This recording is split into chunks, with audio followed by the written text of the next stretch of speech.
Marcus Rivera stepped off the Greyhound bus at 7:42 a.m., his worn black backpack slung over one shoulder and a duffel bag clutched in his calloused hand. The morning fog hung thick over Riverside High School, a sprawling brick building that looked more like a prison than a place of learning. He'd seen plenty of schools in his 17 years. This was his 8th since middle school, but something about this one felt different. Maybe it was the way the early arrivals clustered in tight groups near the entrance, their eyes scanning newcomers like predators sizing up prey. Before we jump back in, tell us where you're tuning in from, and if this story touches you, make sure you're subscribed because tomorrow I've saved something extra special for you. The letter in his jacket pocket crumpled as he shifted his weight. His caseworker, Mrs. Henderson, had been optimistic about this placement. The Coopers are good people, Marcus. This could be your chance for stability. But Marcus had learned not to trust words like stability and fresh start. He'd heard them before, in Detroit, in Phoenix, in Seattle. They always meant the same thing, temporary. As he walked toward the main entrance, a group of seniors near the flagpole went quiet. Their conversation died mid-sentence, replaced by whispers and pointed glances. Marcus kept his head down, focusing on the rhythm of his footsteps against the concrete. He'd perfected this approach over the years: be invisible, cause no trouble, survive until the next move. But invisibility, he was about to learn, wasn't always an option. The administrative office smelled like burnt coffee and industrial disinfectant. Behind the reception desk, a middle-aged woman with reading glasses perched on her nose looked up from a stack of papers. "You must be Marcus Rivera," she said, not waiting for confirmation. "I'm Mrs. Patterson, the registrar. You're starting a bit late in the semester, but we'll get you caught up." Marcus nodded, accepting the schedule she handed him. First period, American History with Mr. Wallace, room 204. Second period, English Literature, room 118. The list continued. Each entry representing another classroom where he'd be the outsider, another teacher who'd look at his file and make assumptions. "Your homeroom teacher is Ms. Chen," Mrs. Patterson continued, stapling together a thick packet of forms. "She teaches AP biology, but she also mentors new students.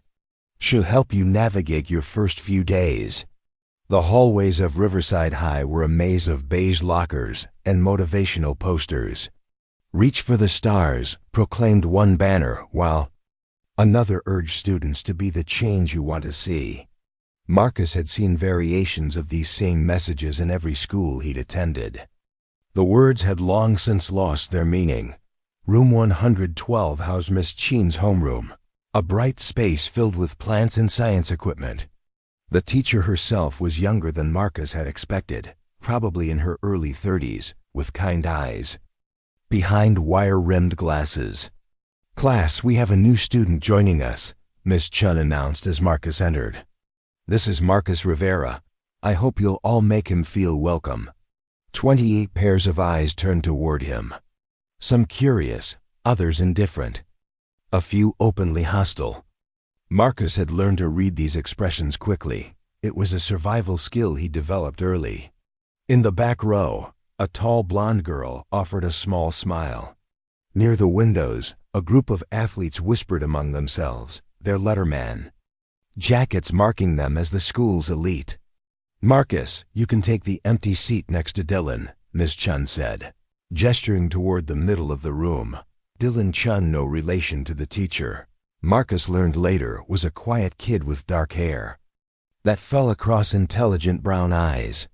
He looked up briefly as Marcus sat down, offered a polite nod, then returned to his notebook where he was sketching what appeared to be architectural blueprints.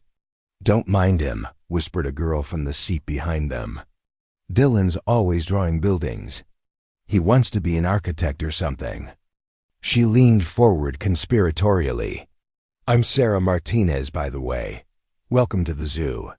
Before Marcus could respond, the morning announcements crackled to life over the intercom. Principal Harrison's voice filled the room, listing the days. "Activities: A pep rally for Friday's football game. Sign-ups for winter formal committee. Reminders about the dress code. And remember, the principal concluded, Riverside High is a place where every student can succeed.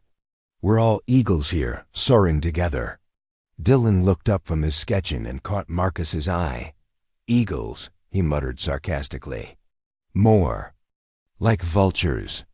The comment was barely audible, but it made Marcus reassess his quiet seatmate. Maybe Dylan understood more about the school's social ecosystem than his reserved demeanor suggested. The bell rang, signaling the end of homeroom. As students filed out, chattering about weekend plans and upcoming tests, Marcus gathered his things slowly. He'd learned not to rush between classes. It drew attention, and attention usually led to trouble. Hey, Marcus. Ms. Chun approached his desk as the room emptied. How are you settling in? I know starting mid-semester can be challenging. It's fine, Marcus replied automatically. The same response he'd given to every teacher, every caseworker, every well-meaning adult who asked. Fine was safe. Fine didn't invite follow-up questions. Well, if you need anything, don't hesitate to ask. Dylan's a good kid. He can show you around if you get lost. Marcus nodded and headed for the door, but Ms. Chun's voice stopped him. Marcus, I've seen your transcripts. You're clearly intelligent, despite the disruptions in your education. This could be a fresh start if you let it be. Another fresh start. Marcus forced a smile and left without responding. American history was held in a classroom on the second floor, and Marcus climbed the stairs slowly, noting the building's layout out of habit. 2 exits on each floor, security cameras in the corners, a fire alarm system that looked like it hadn't been updated since the 1990s. Information he filed away without thinking about why. Mr. Wallace was discussing the Great Depression when Marcus slipped into the back row. The lesson was familiar. He'd covered the same material in 3 different schools. The dates, the statistics, the carefully sanitized version of poverty and desperation that textbooks preferred. Marcus had lived a version of economic hardship that no history book would ever capture. The Dust Bowl displaced millions of families.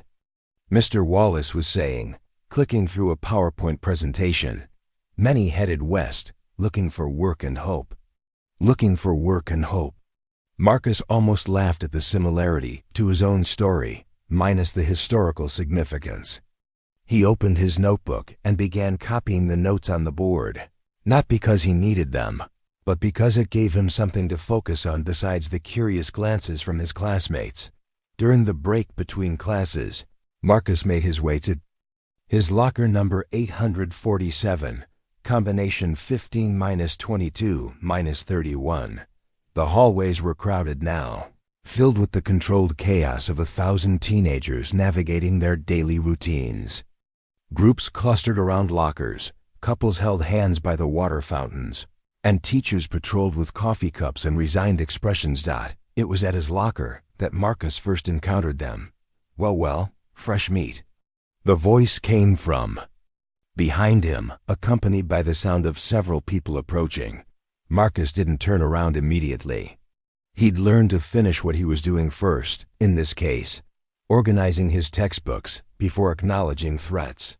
Panic reactions were weaknesses predators could exploit. When he finally turned, he found himself facing 3 seniors. The leader was a stocky kid with a buzz cut and a leather jacket that proclaimed him part of the wrestling team. His name tag read Captain Brad Collins. To his left stood a taller, thinner boy with acne scars and dead eyes. The third member of their group was built like a linebacker, all shoulders and neck, with hands that looked like they'd done their share of damage. I'm Brad, the leader said, stepping closer. This is my school. These are my hallways, and you're in my space. Marcus said nothing. He'd been through this routine before, in different schools with different bullies who all seemed to read from the same script. The key was not to escalate, not to show fear, and definitely not to show strength. Not yet. I'm talking to you, foster boy, Brad continued. apparently well informed about Marcus's situation. Small towns had fast gossip networks. When someone talks to you at Riverside High, you answer. "Sorry," Marcus said quietly. "I didn't realize this was your locker area."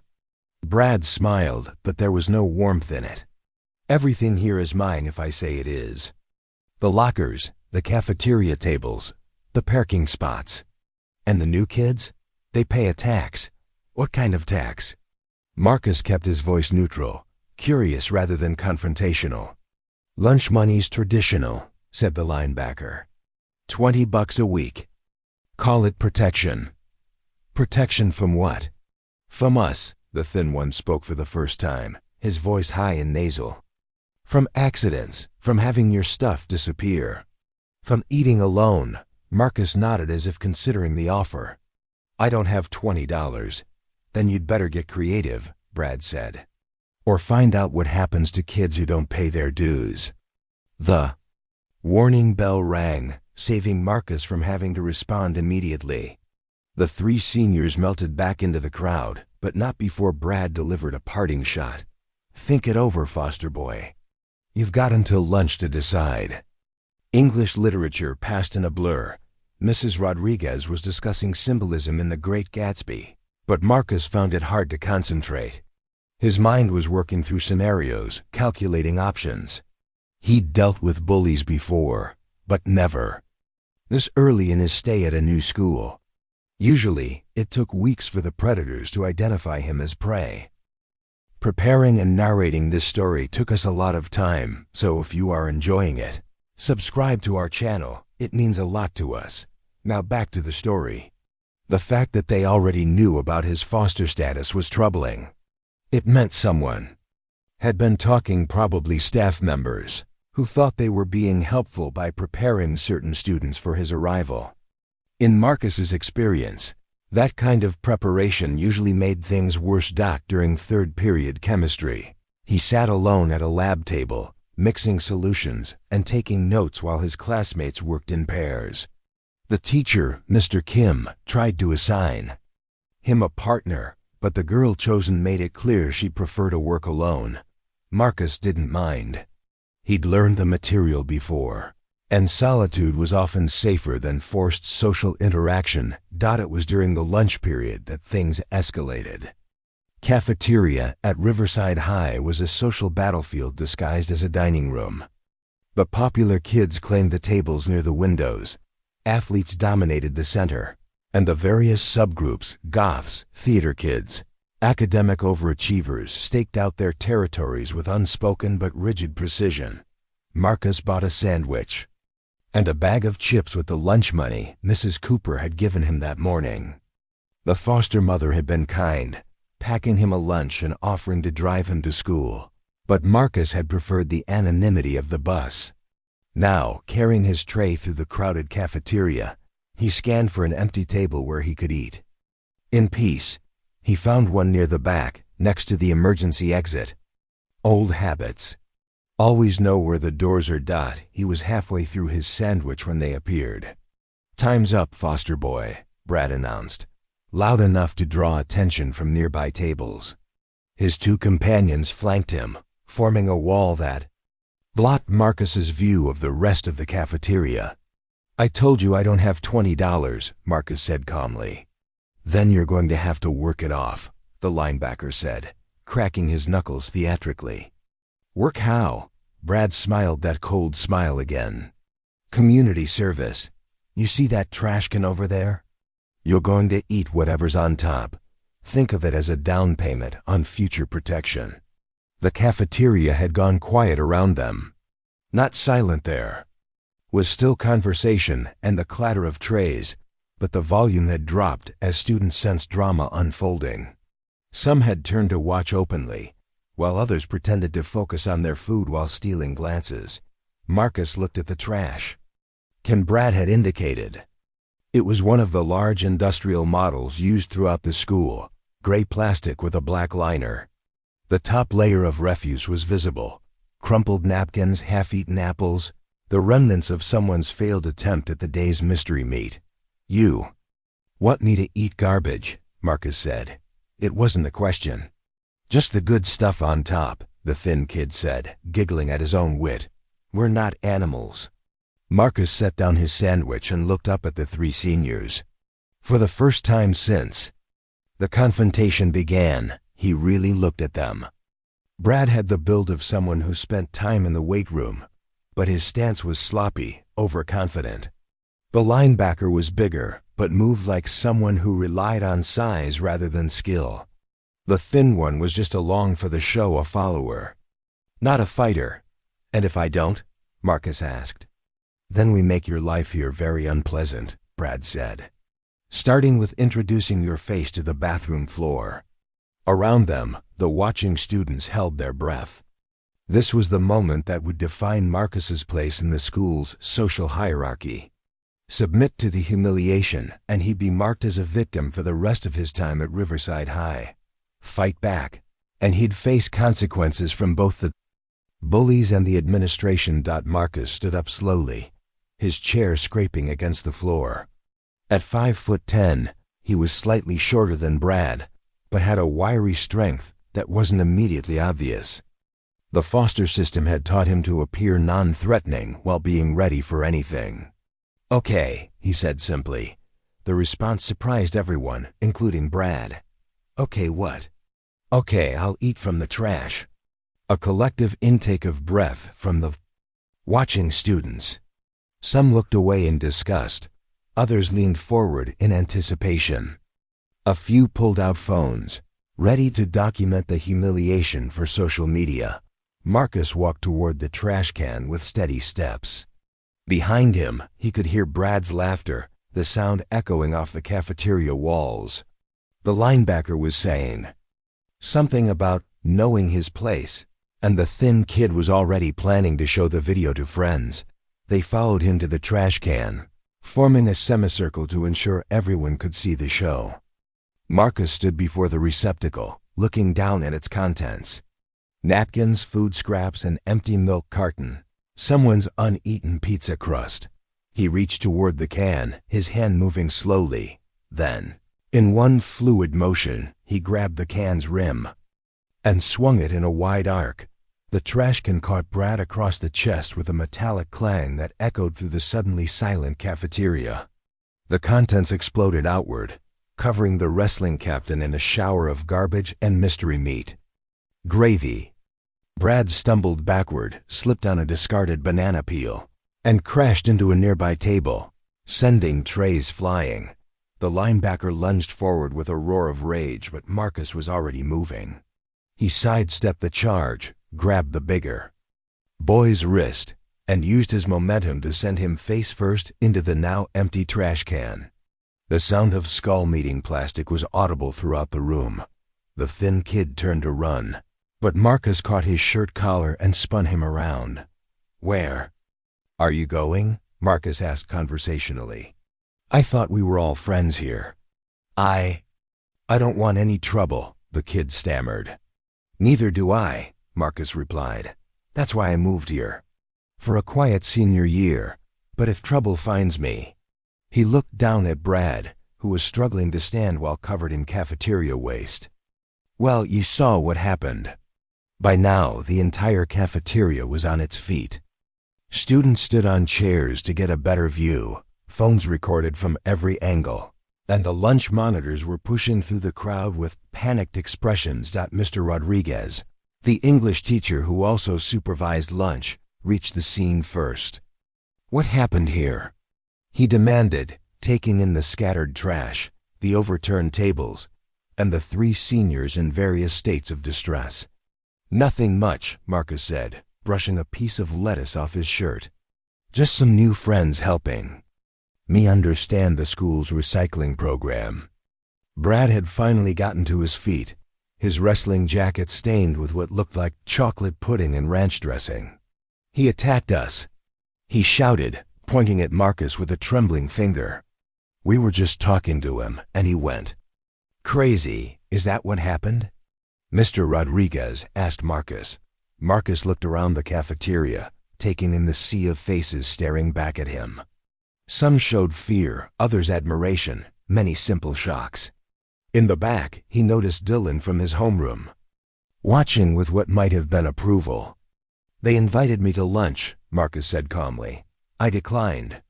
Things got messy. It was technically true, if incomplete." Marcus had learned that the best lies were built on foundations of truth. The principal arrived minutes later, followed by the whale, school security guard, and a custodian with a mop bucket. Principal Harrison was a thin man in his 50s who looked like he'd spent his career dealing with problems he never wanted to face. "My office," he said simply. "All of you, now." As they walked through the cafeteria, Marcus caught fragments of conversation from the watching students. "Did you see him throw that trash can?" "Brad never saw it coming." "Who is that kid?" "Foster kid, I heard. Just started today. Remind me not to mess with him." The last comment came from a girl at a table near the door. Marcus recognized her from his morning homeroom, Sarah Martinez, the friendly one who'd welcomed him to the zoo.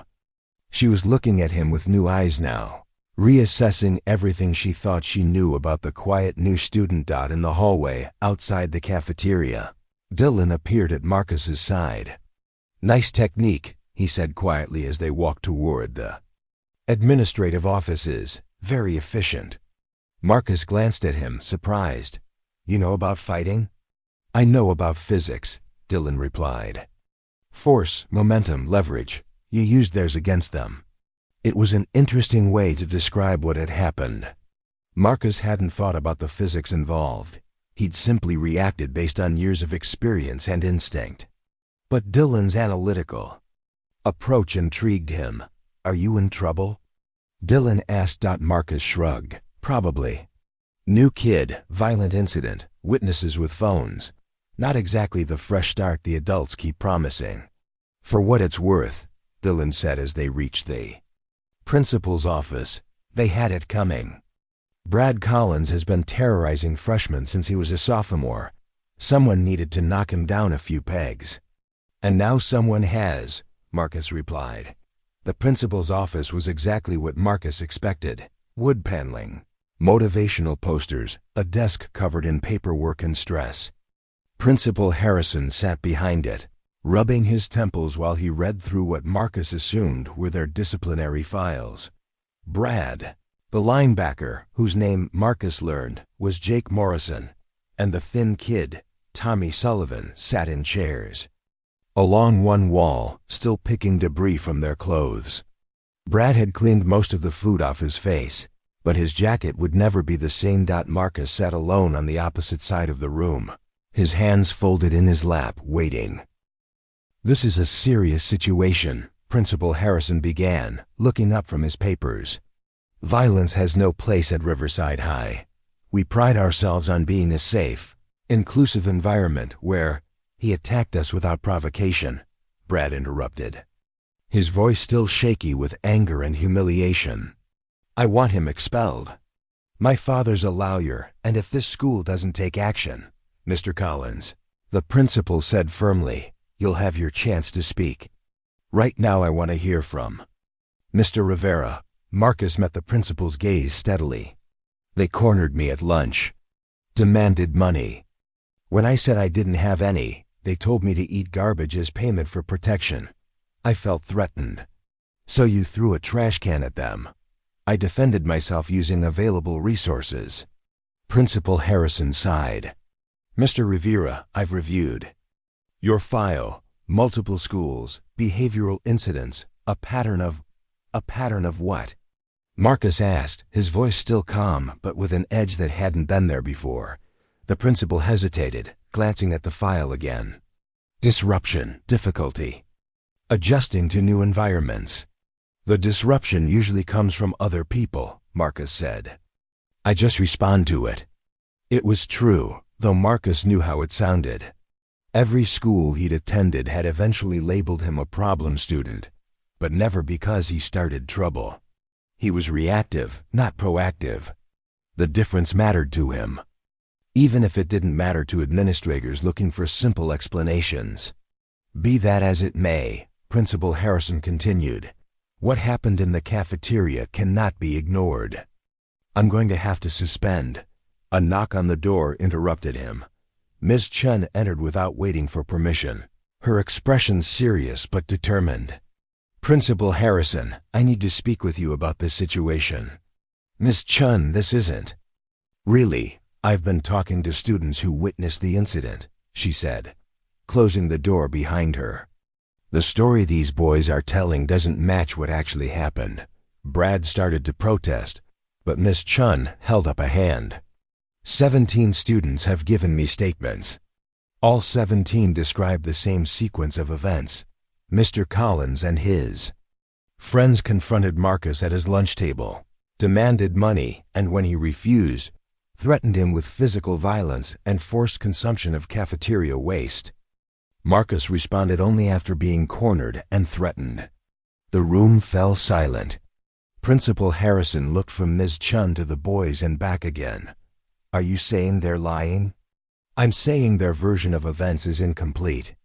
Marcus didn't attack anyone without provocation. He was defending himself from extortion and assault. Marcus felt a flicker of surprise. He hadn't expected anyone to take his side, especially not a teacher he'd met only that morning. But Ms. Chun's defense was thorough and apparently well-researched. "Furthermore," she continued, "this appears to be part of a pattern of behavior from these 3 students. I've spoken with other teachers, and similar incidents have been reported, but not properly investigated. Mr. Collins has been running a protection racket for at least 2 years. Brad's face had gone red. "That's not true. We were just what, Mr. Collins? Just collecting lunch money from freshmen? Just threatening new students? Just maintaining your territory through intimidation?" The evidence was overwhelming, and Principal Harrison knew it. Marcus watched the administrator's face cycle through resignation, frustration, and calculation. Punishing the new kid was simple. Confronting a pattern of bullying involving the wrestling captain, whose father was indeed a lawyer, was complicated. "I'm going to need to review all the witness statements," the principal said finally, "and speak with the parents involved. Until then, everyone involved is suspended pending investigation." It wasn't the outcome Marcus had hoped for, but it wasn't the worst-case scenario either. A few days of suspension beat expulsion, and at least the truth was being acknowledged. As they filed out of the office, Brad grabbed Marcus's arm in the hallway. "This isn't over," he hissed.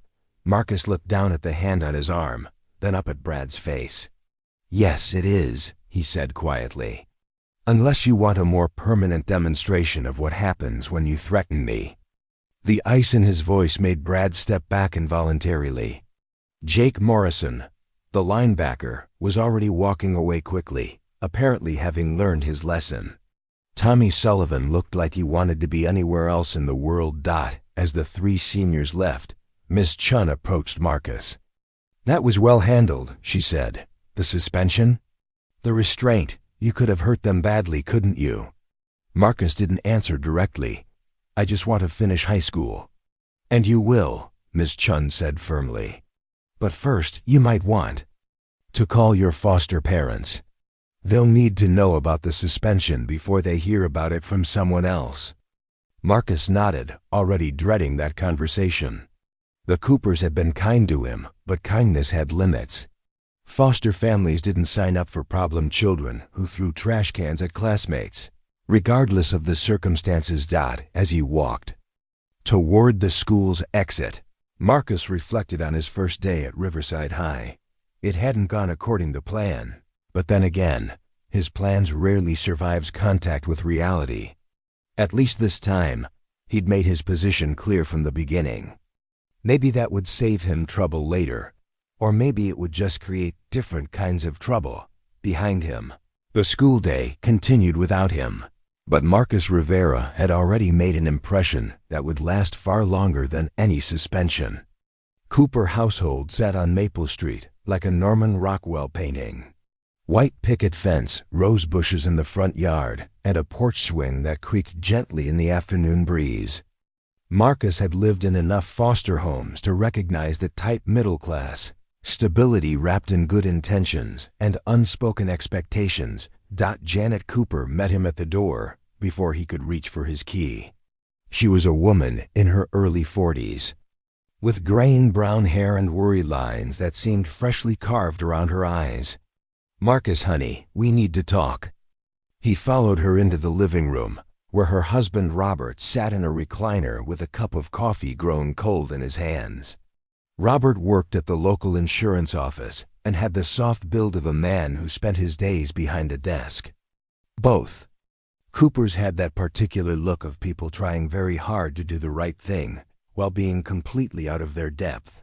"Principal Harrison called," Janet said, settling onto the couch and patting the cushion beside her. "He explained what happened at school today." Marcus remained standing. "What did he tell you?" "That there was an incident in the cafeteria. That you were defending yourself, but that doesn't change the fact that you were involved in violence. On your first day." Robert's voice carried disappointment rather than anger. "We want to help you, Marcus, but we need to know you're committed to making this work." The conversation that followed was predictable. The Coopers weren't angry, they were concerned. They spoke about second chances and fresh starts, about the importance of finding peaceful solutions to conflict.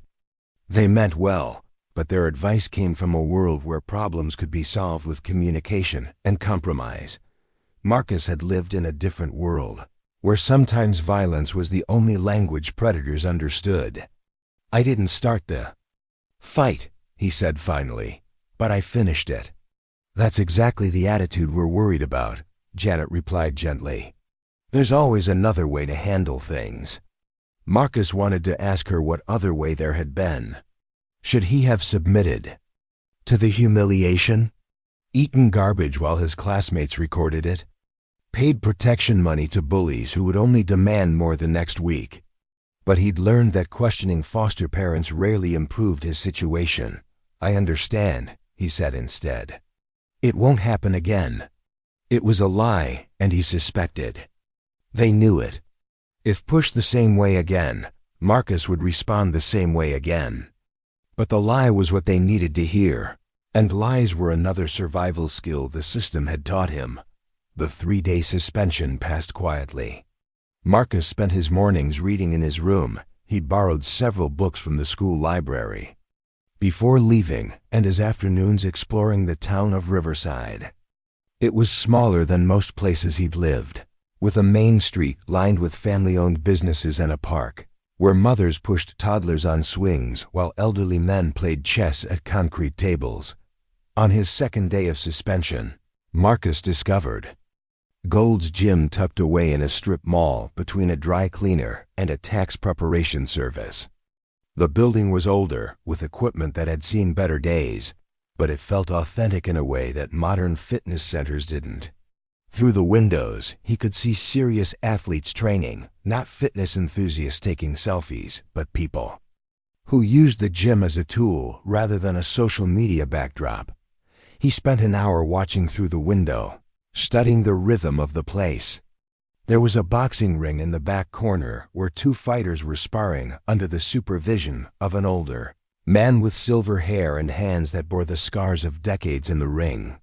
The coach, Marcus assumed he was a coach, moved with the careful precision of someone who'd been hit hard and often, but had learned to avoid most of the damage. "You planning to stand out there all day, or are you thinking about coming inside?" The voice came from behind him. Marcus turned to find a girl about his own age, maybe 17, with shoulder-length dark hair pulled back in a practical ponytail. She wore workout clothes and carried a gym bag, but what caught his attention were her hands' knuckles scarred, fingers taped, the hands of someone who knew how to fight. "Just looking," Marcus said. "At what? The old equipment? The peeling paint? Trust me, it's not much to look at from the outside." She moved past him toward the gym's entrance. "But it's what happens inside that matters. You train here?" "Every day after school." She paused at the door. "You're the new kid who had the cafeteria incident with Brad Collins, aren't you?" Word traveled fast in small towns. "Yeah, that's me." "Good for you. Brad's had it coming for years." She extended a hand. "I'm Riley Santos." I'm a senior at Riverside High, but I spend more time here than at school. Marcus shook her hand, noting the firm grip and calloused palm. Marcus Rivera. I know. Small town, big gossip network. Riley gestured toward the gym. Want to see what a real training facility looks like? Coach Martinez doesn't mind visitors as long as they're serious. Marcus hesitated. He'd trained in gyms before, in different cities with different coaches, but always under the radar. The foster system discouraged activities that might lead to trouble, and combat sports definitely fell into that category. But something about Rayleigh's straightforward manner and the authentic feel of Gold's Gym drew him in. Sure, he said. The interior of Gold's Gym was exactly what Marcus had expected, functional equipment arranged for serious training. Not comfort or aesthetics. The air smelled of sweat, leather, and the kind of honest effort that couldn't be faked. Posters of boxing legends covered the walls. Ali, Frazier, Sugar Ray Robinson. Fighters who'd earned their place through skill and heart rather than marketing. In the boxing ring, the two fighters were taking a break between rounds. The older man, Coach Martinez, presumably was giving technical advice in rapid-fire Spanish mixed with English. His students listened intently, adjusting their stances and hand positions based on his corrections. "Coach," Riley called out as they approached. "I brought a visitor."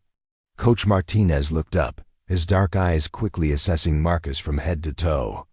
It was the kind of evaluation Marcus had experienced before, not hostile, but thorough. The coach was looking for tells. How Marcus moved, how he carried himself, whether he belonged in a place like this. "You train?" the coach asked directly. "Some," Marcus replied. "Somewhat? Boxing, kickboxing, street fighting?" The last question was asked without judgment, but with the understanding that different types of training serve different purposes. Marcus appreciated the honesty.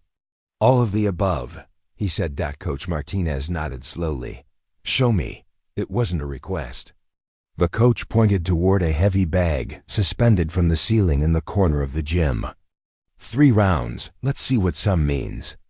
Riley handed Marcus a pair of worn boxing gloves and led him to the bag. "Coach doesn't waste time with small talk," she explained as she helped him wrap his hands. "He'd rather see what you can do than hear what you think you can do." The heavy bag was old but well maintained, filled with the right mixture of materials to provide resistance without damaging hands and wrists.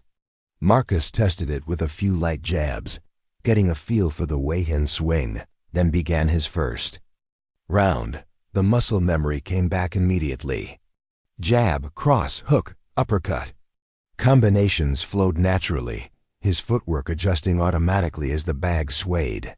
He wasn't showing off, that would have been counterproductive, but he wasn't holding back either. This was an audition, and he needed to demonstrate competence without revealing everything. After 3 rounds, he stepped back, breathing hard but not winded. Around the gym, other training had stopped as people paused to watch the new kid work. The bag, their expressions ranged from impressed to calculating, as if they were trying to figure out where he'd learned to fight with that kind of technical precision. Coach Martinez approached, his weathered face unreadable. "Not bad. Your footwork needs work, and you're telegraphing your right hand, but you've got decent fundamentals. Who taught you?" "Different people, different places," Marcus said, unwrapping his hands. "How many different places?" 8 schools. In 5 years. Foster system moves you around. The coach's expression softened slightly. "Ah, so you learned to fight out of necessity, not choice." "Something like that. And now you're here in Riverside, where the biggest threat is preppy kids who think their daddy's money makes them tough." Coach Martinez glanced toward Riley, who was working on a speed bag nearby. "Riley told me about the cafeteria incident. Sounds like you handled it appropriately." "I got suspended. Suspensions heal. Reputations as easy marks don't." The coach extended his hand. "I'm Eduardo Martinez. I've been training fighters for 30 years, half of them kids who needed somewhere to channel their anger constructively. If you're interested in learning to fight the right way, instead of just surviving, you're welcome here. Marcus shook the offered hand. What's the catch? No catch, but there are rules. You train here, you follow my program. No shortcuts, no ego, no Street Fighter bullshit. You want to learn discipline along with technique, or you can find somewhere else to work out your issues. It was a fair offer, but Marcus had learned to be cautious about adults who wanted to help him. What's in it for you? Coach Martinez smiled for the first time since they'd met. I like projects, and you, kid, are definitely a project. Over the next 2 days, Marcus fell into a routine. Mornings with his library books, afternoons at Gold's Gym learning to channel years of survival instincts into technical skill.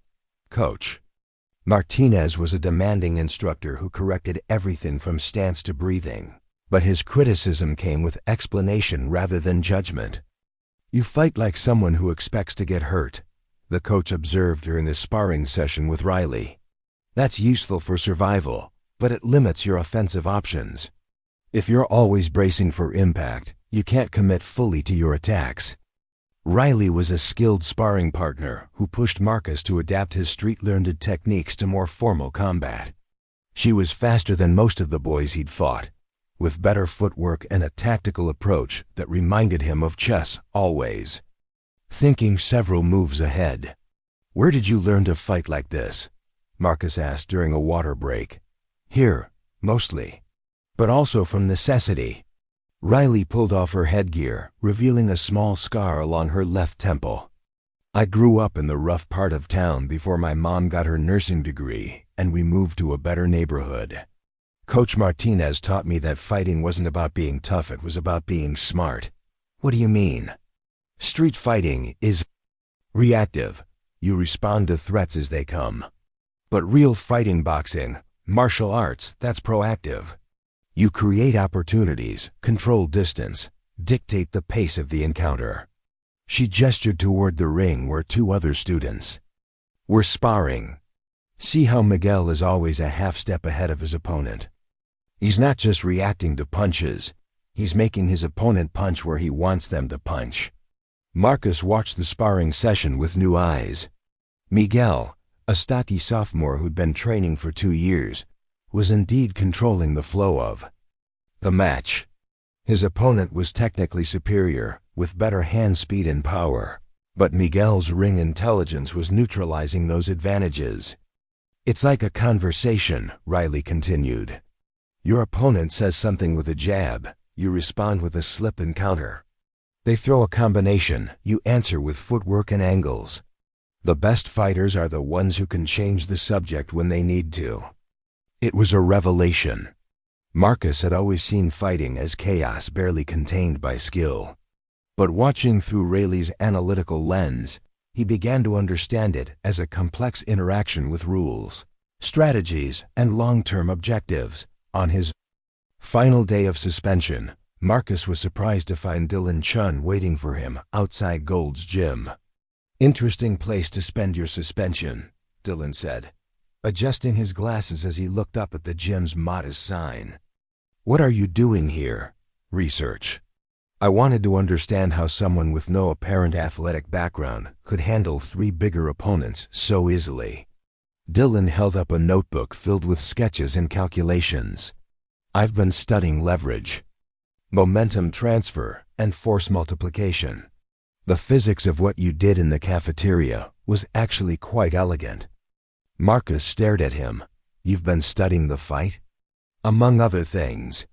I've also been observing the social dynamics at school since the incident. Brad Collins has been unusually quiet.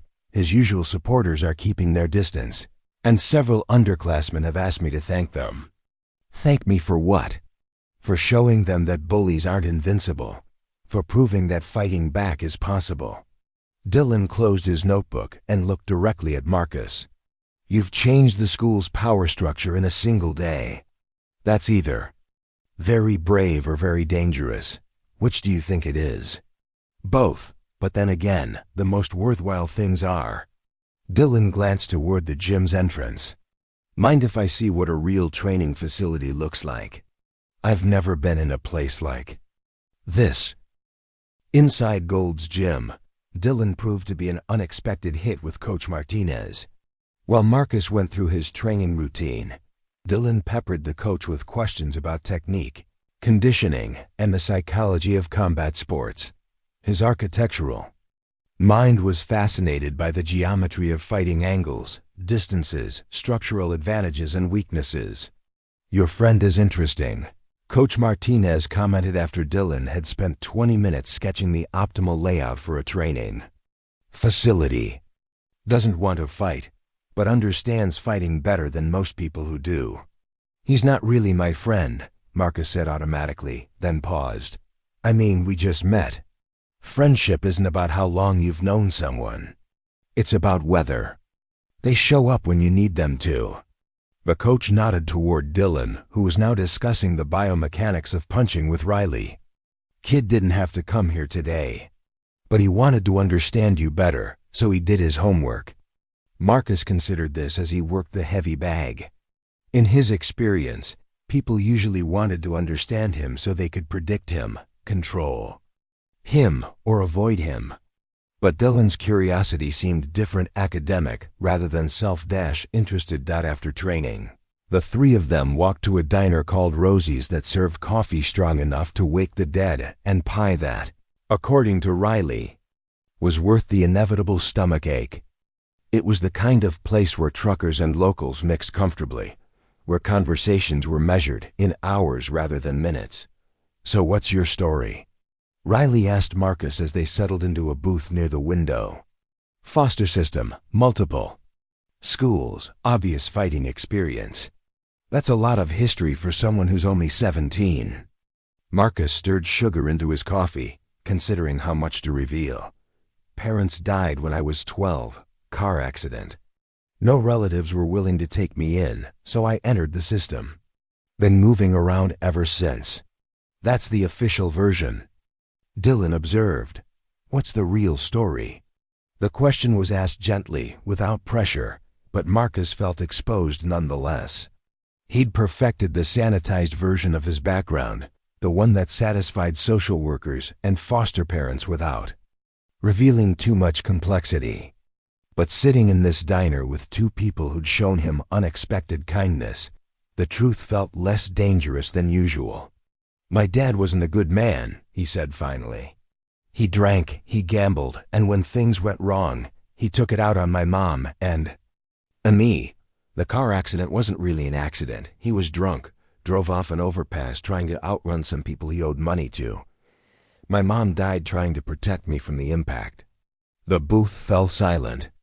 Outside, traffic moved past in the gathering dusk. Normal people living normal lives. "The relatives who wouldn't take me in?" Marcus continued. "They were scared I'd turn out like him. And maybe they were right to be scared. I've got his temper, his hands, his ability to hurt people when I need to. But not his weakness," Riley said firmly. "From what I've seen, you only fight when you have to. There's a big difference between someone who uses violence as a tool and someone who can't control their violence." "How can you be sure?" "Because I've known both types. My father was the second kind, all rage, no discipline. You're the first kind. That's why Coach Martinez is willing to train you." Dylan nodded agreement. "Besides, genetics isn't destiny. You get to choose who you become, regardless of who your parents were." It was a nice sentiment, but Marcus wasn't sure he believed it. He'd spent too many nights lying awake, wondering if violence was coded into his DNA, if he was destined to repeat his father's mistakes despite his best intentions. "What about you two?" he asked, changing the subject. "What are your stories?" Riley went first. "Single mom, worked 3 jobs to put herself through nursing school while I was growing up. We lived in apartments where you had to check the locks twice and never walked alone after dark. I started training at Gold's when I was 14 because I was tired of being scared all the time. And now I'm not scared anymore. I'm graduating in May and got a full scholarship to State University for engineering. But I'll keep training. Because fighting taught me something more important than self-defense. It taught me that I'm stronger than I think I am. Dylan's story was different but equally compelling. Parents are both professors. Dad teaches mathematics. Mom teaches literature. They're brilliant people who never understood why I spent my time drawing buildings instead of reading books or solving equations. They love me, but they think I'm wasting my potential on trivial pursuits. Architecture isn't trivial, Marcus said. Try telling them that. They want me to follow in their footsteps, become an academic. But I want to build things, create spaces where people can live and work and be happy. We fight about it constantly, very politely, with lots of footnotes and supporting arguments. Sounds better than my fights with adults, Marcus observed. Different families, different kinds of conflict. But the underlying issue is the same, trying to become who you are instead of who other people want you to be. They talked until the diner began to empty out, covering everything from school politics to career ambitions to the peculiar social dynamics of small towns. For Marcus, it was the longest normal conversation he'd had in years. No caseworkers, no administrative requirements, no careful navigation of foster family expectations. Just three teenagers figuring out their places in the world. As they prepared to leave, Riley turned to Marcus. You're coming back to school Monday, right? Unless I get expelled retroactively. You won't. Ms. Chun has been building a case against Brad Collins and his crew.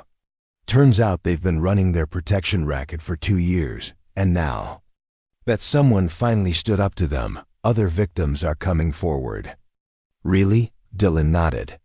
7 freshmen have reported incidents since Tuesday. The administration can't ignore a pattern that is obvious, especially with documentation. So what happens to them? Brad's off the wrestling team, suspended for 2 weeks, and facing possible criminal charges if any of the victims' parents decide to press them. Jake Morrison and Tommy Sullivan got lesser punishments, but they're also being watched closely. Marcus absorbed this information quietly. He'd expected consequences for his actions, but he hadn't anticipated that his fight back would encourage others to speak up as well.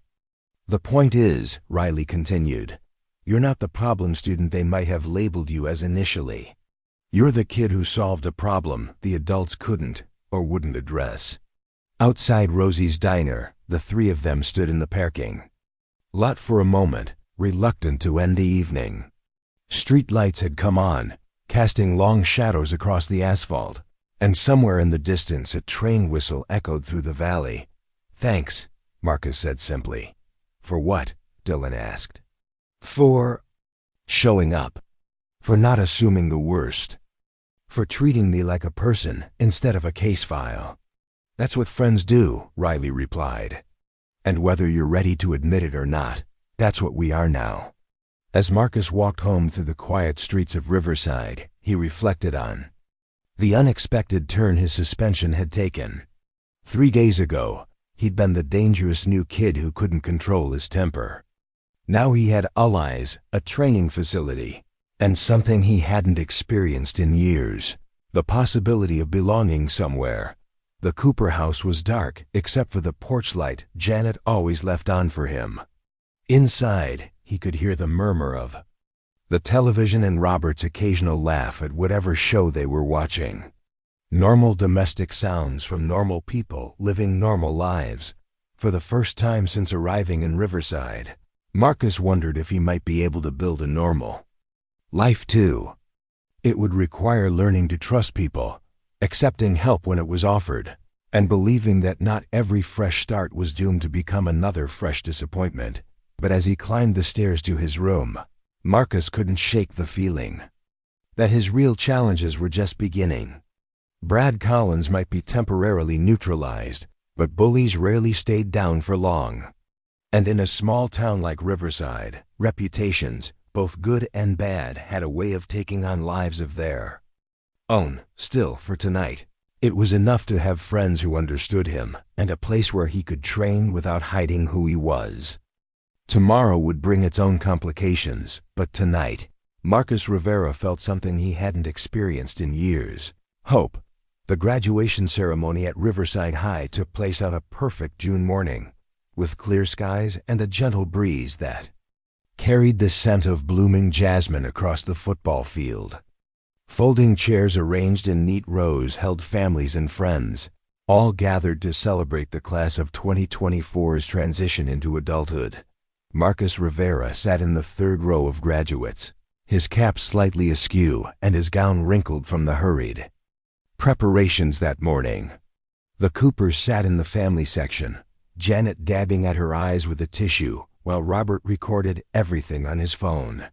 They'd been his legal guardians for only 8 months, but they'd embraced their role with a dedication that still surprised him. "Marcus Rivera," Principal Harrison announced, his voice carrying across the field through the PA system. As Marcus walked across the stage to receive his diploma, the applause was notably loud, not just from his foster family, but from classmates who'd witnessed his transformation from the dangerous new kid to someone who'd fundamentally changed their school's culture. Riley Santos, sitting 2 rows ahead in alphabetical order, turned to give him a thumbs up. She'd graduated summa cum laude and would be starting at State University in the fall on a full engineering scholarship. Her acceptance speech as valedictorian had mentioned the importance of standing up for others, though she'd been careful not to reference specific incidents. Dylan Chun, whose last name had placed him much earlier in the ceremony, was already mingling with families near the refreshment tables. His parents had flown in from the East Coast, finally ready to support his architectural dreams after seeing his scholarship offers from 3 prestigious programs. "Congratulations, graduate," Principal Harrison said as he handed Marcus his diploma. "You've come a long way since that first day." Marcus accepted the leather folder with a firm handshake. "Thank you, sir, for everything." It was true. Despite their rocky beginning, Principal Harrison had proven to be a fair administrator who'd supported Marcus through several challenging situations over the past year. The investigation into the cafeteria incident had led to broader reforms in how the school handled bullying, and Marcus had played a key role in developing new peer mediation programs. After the ceremony, families scattered across the field for photos and celebrations. Marcus found himself surrounded by an unlikely group: the Coopers, Coach Martinez, Riley and her mother, Dylan and his parents, and even Miss Chun, who'd become something of a mentor throughout his senior year. "Speech!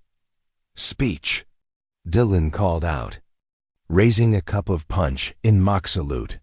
"I don't do speeches," Marcus replied, but he was smiling. "Come on," Riley encouraged. "You've got to say something profound. It's tradition." Marcus looked around at the faces of people who'd believed in him when he hadn't believed in himself. A year ago, he'd been a foster kid with a reputation for violence and a history of failed placements. Now he was a high school graduate with college plans, genuine friendships, and a future that extended beyond mere survival. "Okay," he said finally. "A year ago, I thought strength meant fighting alone. I thought trust was a weakness and that needing help made you vulnerable. I was wrong about all of that." He paused, gathering his thoughts. Public speaking had never been his strength, but these people deserve honesty. "The strongest thing I ever did wasn't throw a trash can at Brad Collins. It was accepting help when it was offered. It was learning to trust people who wanted to see me succeed. It was figuring out that real strength comes from building something together, not tearing things down by yourself." The group had gone quiet. Even Dylan's parents, who'd been skeptical of their son's friendship with the troubled foster kid they'd heard so much about. "So thank you," Marcus continued, "for showing me what it means to have a family, even when it's not the traditional kind. For teaching me that my past doesn't define my future. And for proving that sometimes the best fight is the one you don't have to fight alone." The applause was heartfelt, and Marcus felt his face redden slightly. He'd said more than he'd intended, but the words had needed to be spoken. Now that, Dylan said, adjusting his glasses, was a speech worthy of a valedictorian. Good thing. Riley already gave that one, Marcus replied as the afternoon wore on. Families began to disperse, but Marcus's chosen family lingered. They'd planned a celebration dinner at Rosie's Diner, the same place where his friendships with Riley and Dylan had truly begun. Before they left the school grounds, Marcus took a moment to walk through the empty hallways one last time. The cafeteria, where everything had started, was being cleaned by the maintenance crew, ready for summer programs. The gym where he'd learned discipline alongside technique was locked up until fall sports began. He paused outside Ms. Chin's classroom, where a note on the door thanked her AP biology students for their hard work and wished them well in their future endeavors. She'd been the first adult at Riverside High to see potential in him rather than just problems, and her support had made all the difference during those critical early weeks.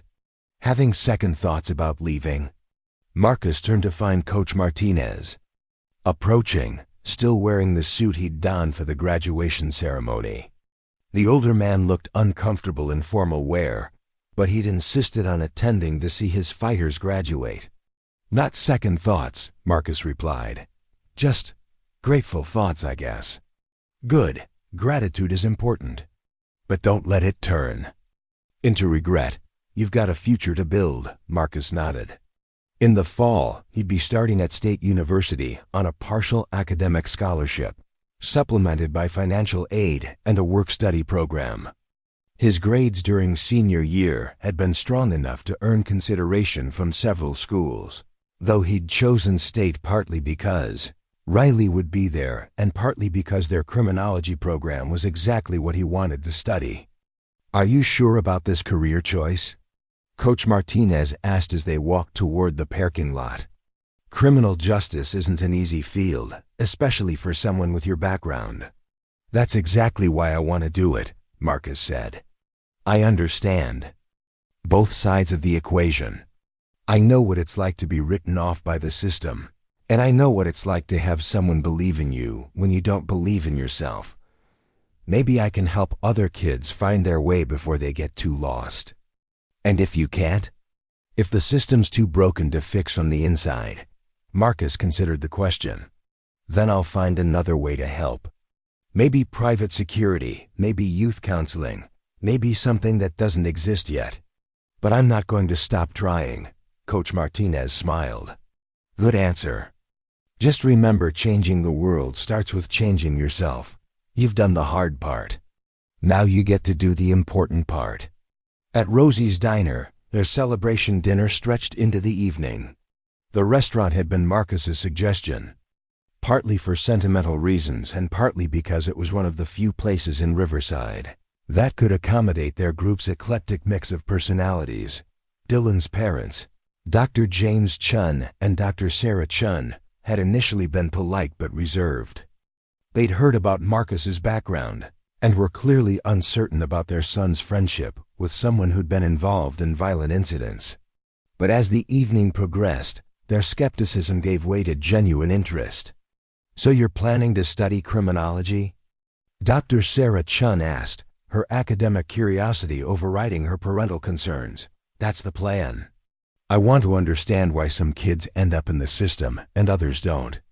What is the difference between someone who gets help and someone who gets written off? Have you considered the sociological aspects? Dr. James Chun interjected. The intersection of economics, education, and social support systems. Soon Marcus found himself in an animated discussion with two professors about juvenile justice reform, evidence-based intervention programs, and the long-term impacts of childhood trauma. Dylan watched with amusement as his parents, who'd initially worried about his choice of friends, became genuinely engaged with Marcus's academic interests. Your parents are pretty cool, Marcus told Dylan during a lull in the conversation. They're warming up to you, Dylan replied.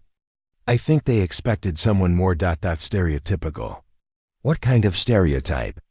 The angry foster kid who's one bad day away from prison. Instead, they're getting someone who wants to reform the system that failed him, That's not what they expected. Riley, who'd been listening while helping herself to another piece of pie, leaned into the conversation. People always underestimate the power of perspective. Marcus understands the system from the inside because he's lived it. That's not a weakness, it's a strength. Assuming I can channel it constructively, Marcus said. You will, Coach Martinez said firmly. You've already proven you can turn anger into discipline, survival instincts into protective instincts. The rest is just an application. As the evening wound down, the group began to disperse. Dylan's parents were driving back to their hotel. Riley's mother had an early shift at the hospital, and the Coopers were ready to head home for a quiet celebration with just their foster son. But before they left, Riley pulled Marcus aside. I have something for you, she said, reaching into her purse. A graduation present. She handed him a small wooden box, carved with intricate patterns that looked like Celtic knots. Inside, nestled in black velvet, was a medallion on a simple chain. It's a St. Christopher medal, Riley explained. Patron saint of travelers and protection. My grandmother gave it to me when I started high school, said it would keep me safe during the journey. Marcus examined the medal, feeling its weight. In his palm, I can't take this. It's yours. It was mine. Now it's yours. You've got a longer journey ahead of you than I do, and honestly, I think you need the protection more than I do. Riley, just take it, she said firmly. Friends, look out for each other, remember? This is me looking out for you. Marcus fastened the chain around his neck, feeling the metal settle against his chest. It was a simple gesture, but it carried profound meaning. For most of his life, he'd been on his own, responsible for his own protection and survival. Now, he had people who cared about his well-being, who wanted to see him succeed. Thank you, he said simply. Thank you for showing me that fighting doesn't always have to be about anger, Riley replied. Sometimes it's about justice. Sometimes it's about protecting people who can't protect themselves. You taught me that. The summer passed quickly. Marcus worked part-time at Gold's Gym, helping Coach Martinez with the younger students while continuing his own training. He'd discovered that teaching others helped him understand his own skills better, and several of the kids he worked with reminded him of himself at that age, angry, defensive, looking for someone to trust. One afternoon in late July, a familiar face appeared at the gym. Brad Collins, looking older and more serious than Marcus remembered, stood uncertainty in the doorway. Is this a private conversation, or can anyone join? Brad asked, his voice lacking its former arrogance. Marcus set down the equipment he'd been organizing and studied his former antagonist. Brad had lost weight, his wrestler's bulk replaced by a leaner build. His eyes held something Marcus hadn't seen there before: humility. What do you want, Brad? To apologize. And to thank you, if that makes any sense. Marcus gestured toward a bench near the ring. Explain. Brad sat down heavily, running his hands through his hair. The suspension, the investigation, getting kicked off the wrestling team, it was the worst thing that ever happened to me. At first, I hated you for it. Blamed you for ruining my senior year. But it forced me to look at what I was doing. Really look at it. I was terrorizing kids, taking their money, making them afraid to come to school. I told myself it was just being tough, establishing dominance, but that was bullshit. I was being a predator. Marcus listened without commenting. This was Brad's conversation to have. I spent the summer in counseling, Brad continued. Anger management, family therapy, the whole program. Turns out I had a lot of issues I was taking out on other people. My parents' divorce, pressure to live up to my older brother's achievements, feeling like I was never good enough. None of that excuses what you did. No, it doesn't, but it explains it. And understanding the explanation helped me figure out how to be different. Brad looked up at Marcus. I'm not asking for forgiveness. I know I don't deserve it. But I wanted you to know that what you did standing up to me changed everything. For me and for a lot of other kids. What do you mean? You know how many. Freshmen told me they were grateful you put me in my place. How many kids said they finally felt safe at school? I never realized how much fear I was spreading until it stopped. Marcus absorbed this information. He'd known that his actions had consequences beyond his own situation, but hearing it from Brad's perspective added a new dimension to the story. "What are you doing now?" Marcus asked. "Community college, part-time job, trying to rebuild my reputation. I'm working with a youth mentorship program, trying to help other kids who are heading down the same path I was on." Brad stood up, extending his hand. "I know we'll never be friends, but I hope we can be." "Not enemies," Marcus shook the offered hand. "We're not enemies. We're just two people who learn something from each other." After Brad left, Coach Martinez approached Marcus. "That took courage, coming here like that. Took courage to listen." "To him too," Marcus replied. "Are you thinking about forgiving him?" "I'm thinking about understanding him. Forgiveness is different. That might come later, or it might not. But understanding, that's something I can work with." As August approached and college preparation intensified, Marcus found himself reflecting on the year that had changed everything. The scared, angry foster kid who'd stepped off the Greyhound bus had evolved into someone with purpose, direction, and genuine connections to other people. His final night in Riverside, Marcus stood in his room at the Cooper house packing the last of his belongings.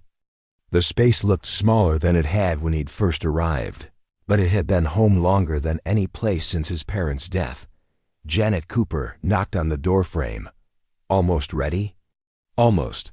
Just trying to figure out what to take and what to leave behind." "The important stuff comes with you," she said, sitting on the edge of his bed. "The rest is just things." "Janet, I want you to know. You don't have to say anything, honey. We know." She reached into her pocket and pulled out an envelope. "But we wanted you to have this." Inside was a photograph of Marcus at his graduation, surrounded by all the people who'd become his chosen family. On the back, Janet had written, "To our son, who taught us that family isn't about blood, it's about choice. Love, Mom and Dad Cooper." Marcus felt his throat tighten. "I'll treasure this. You'd better. It's the only copy." That night, Marcus couldn't sleep. He walked through the quiet house, past the kitchen where he'd shared countless meals with the Coopers, past the living room where they'd watched movies and argued about homework.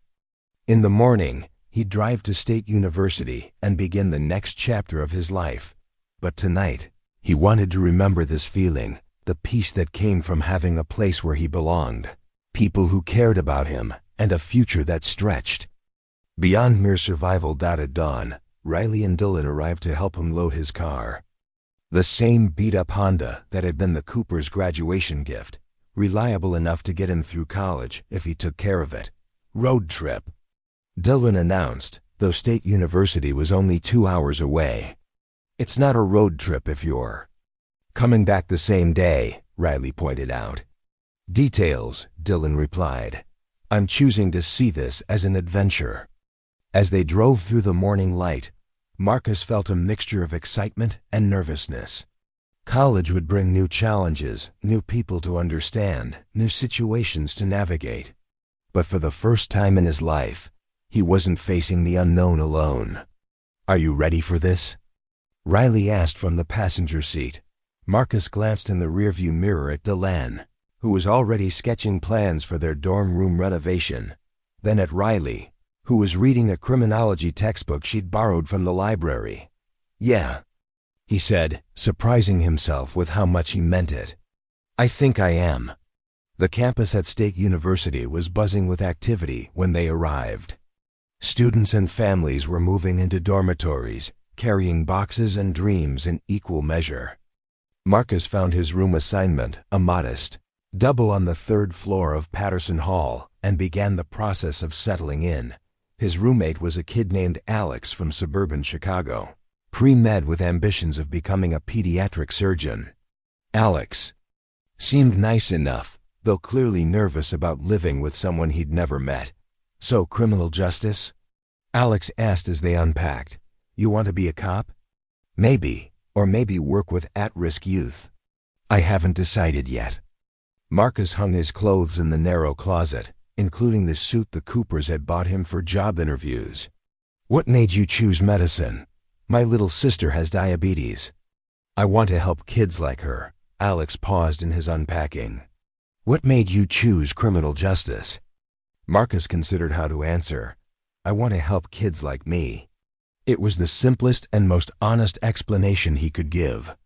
Everything else, the foster system, the schools, the violence, the redemption, was just details supporting that central truth. By evening, Riley and Dylan had helped him get settled and were preparing to drive back to Riverside. They stood in the parking lot beside the Honda, reluctant to say goodbye. Promise you'll call, Riley said, giving him a fierce hug. Every week, Marcus agreed. And email, Dylan added. I want to hear about your classes, your professors, your criminal justice theories. I promise. As they drove away, Marcus stood alone in the parking lot of his new life. Above him, the dormitory windows glowed with warm light as hundreds of students settled in for their first night of college. In the distance, he could hear music and laughter from orientation activities. He touched the St. Christopher medal at his throat, thinking about the journey that had brought him here. A year ago, he'd been a foster kid with a reputation for violence and no clear future. Now he was a college freshman with a plan, a support network, and most importantly, hope. The future stretched ahead of him, full of possibilities he couldn't yet imagine. There would be challenges, setbacks, moments when he'd have to choose between his old survival instincts and his new understanding of what it meant to be part of something larger than himself. But he wouldn't face those challenges alone. He had friends who believed in him, mentors who'd taught him valuable lessons, and a family chosen rather than biological who'd shown him what love looked like. Marcus Rivera, foster kid turned college student, walked toward his dormitory and the beginning of everything he'd never dared to dream possible. Behind him, the road stretched back to Riverside, to the school where he'd learned the strongest thing you could do was ask for help when you needed it. Ahead of him lay 4 years of education, growth, and preparation for a career dedicated to helping others find their way out of the darkness he'd once inhabited. It was, he thought as he climbed the stairs to his new room, exactly the kind of future worth fighting for. Up next, you've got 2 more standout stories right on your screen. If this one hits the mark, you won't want to pass these up. Just click and check them out. And don't forget to subscribe and turn on the notification bell so you don't miss any upload from us.